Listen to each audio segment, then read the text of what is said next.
Pencemaran lingkungan adalah masuknya substansi-substansi bahaya ke dalam lingkungan sehingga kualitas lingkungan menjadi berkurang atau fungsinya tidak sesuai dengan peruntukannya.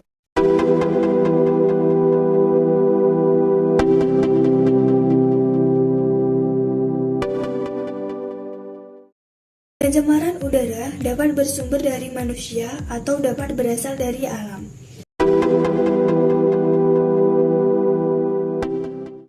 Pencemaran oleh alam, misalnya letusan gunung berapi yang mengeluarkan debu, gas CO, SO, dan H2O.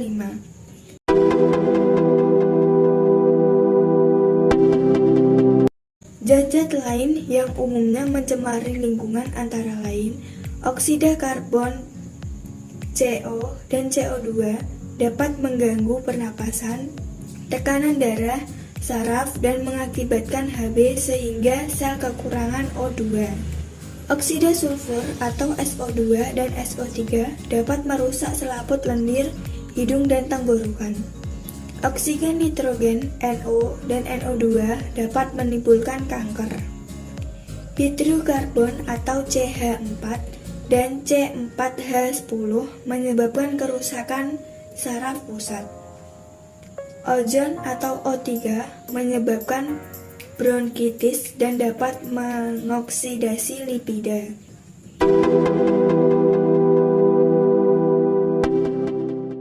Cara pencegahan dan penanggulangan. Perlu dibatasi penggunaan bahan bakar yang menghasilkan CO2. Menerapkan program penghijauan di kota-kota untuk mengurangi tingkat pencemaran. Memilih lokasi pabrik dan industri jauh dari keramaian dan pada tanah yang kurang produktif. Gas-gas buangan pabrik perlu dibersihkan dahulu sebelum dikeluarkan ke udara bebas. Pembersihan dapat menggunakan alat tertentu, misalnya kotrel yang berfungsi untuk menyerap debu. Meningkatnya kadar karbon dioksida di atmosfer juga dapat membahayakan kelangsungan hidup makhluk hidup yang ada di bumi ini. Konsentrasi karbon dioksida yang berasal dari sisa pembakaran, asap kendaraan, dan asap pabrik dapat menimbulkan efek rumah kaca atau greenhouse effect. Efek rumah kaca dapat mengakibatkan 1. Adanya pemanasan global yang mengakibatkan naiknya suhu di bumi, mencairnya es yang ada di kutub, sehingga mengakibatkan naiknya permukaan air laut. 3. Tenggelamnya daratan atau pulau sebagai akibat dari mencairnya es di kutub.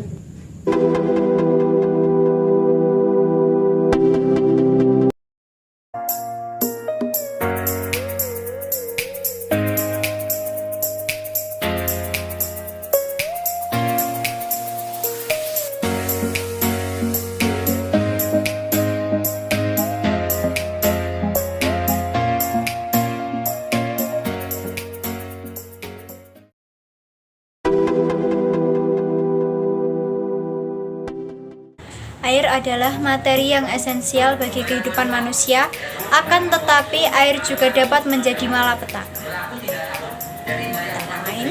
Sebagai pembawa mikroorganisme patogen maupun zat-zat yang termasuk dalam golongan B3. Hal ini diantaranya adalah sebagai akibat dari semakin luas dan kompleksnya masalah sangat padat dengan kemajuan industri yang juga semakin besar.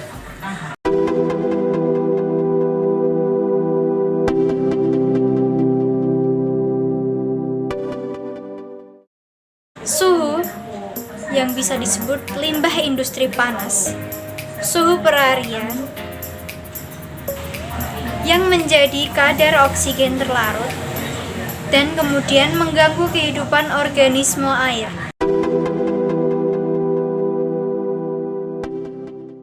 pH. Air yang memenuhi syarat untuk kehidupan mempunyai pH antara 6,5 sampai 7,5. Perubahan pH sebagai akibat dari limbah industri yang dibuang ke perairan akan mengganggu kehidupan organisme. Warna, bau, dan rasa. Seringkali bahan yang sangat beracun dan tidak berwarna, limbah industri yang berwarna akan merubah warna perairan.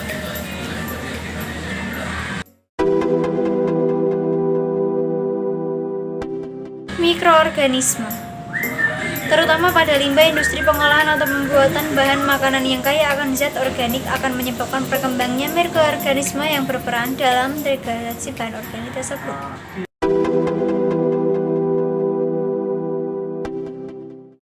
Air untuk keperluan rumah tangga harus memenuhi persyaratan fisik, kimia, dan biologis, antara lain bersih, jernih, tidak berwarna, tidak mengandung zat kimia, zat beracun atau zat yang berbahaya.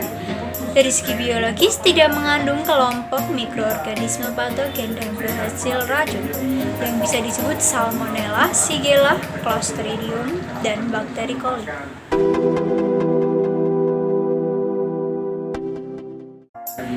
Berdasarkan kehadiran Escherichia coli, air minum digolongkan menjadi 4 kelas. Yang pertama, utama atau sangat memuaskan apabila dalam air minum sama sekali tidak ditemukan E. coli. Yang disebut memuaskan apabila dalam 100 ml air minum ditemukan 1-2 E. coli. Diragukan apabila dalam 100 ml air minum ditemukan 1-10 E. coli.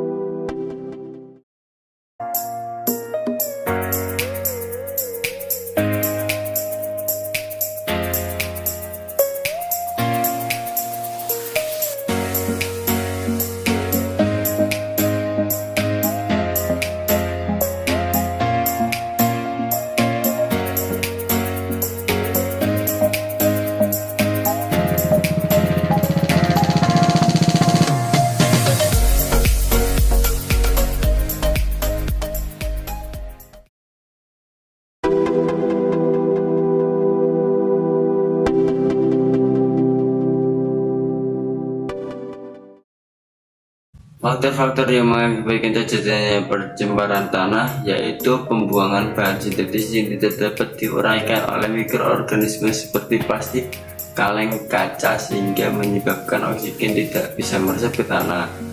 Penggunaan pestisida dan deterjen yang merembes ke dalam tanah dapat berpengaruh terhadap air tanah, flora, dan fauna tanah. Gejala pencemaran tanah dapat diketahui dari tanah yang tidak dapat digunakan untuk keperluan fisik manusia, misalnya tidak dapat ditanami tumbuhan, tandus, kurang mengandung air tanah.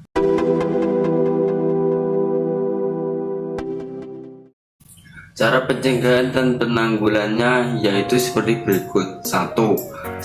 Sebelum dibuang ke tanah, senyawa sintetis seperti plastik sebaiknya diuraikan lebih dahulu, misalnya dibakar. 2. Untuk bahan-bahan yang dapat didaur ulang, hendaknya dilakukan proses daur ulang seperti kaca, plastik, kaleng, dan sebagainya.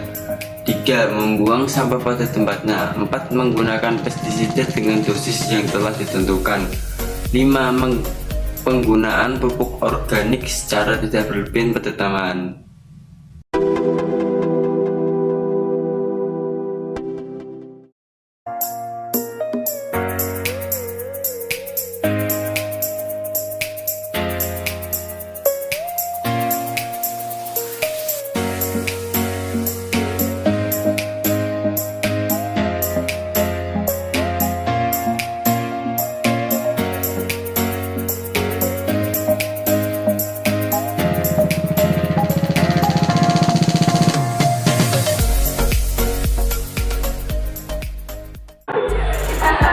Demikian video ini saya buat, semoga bermanfaat. Maaf kalau tidak ada salah kata yang disengaja maupun tidak disengaja. Sekian dari kelompok saya, mengucapkan terima kasih. Wassalamualaikum warahmatullahi wabarakatuh.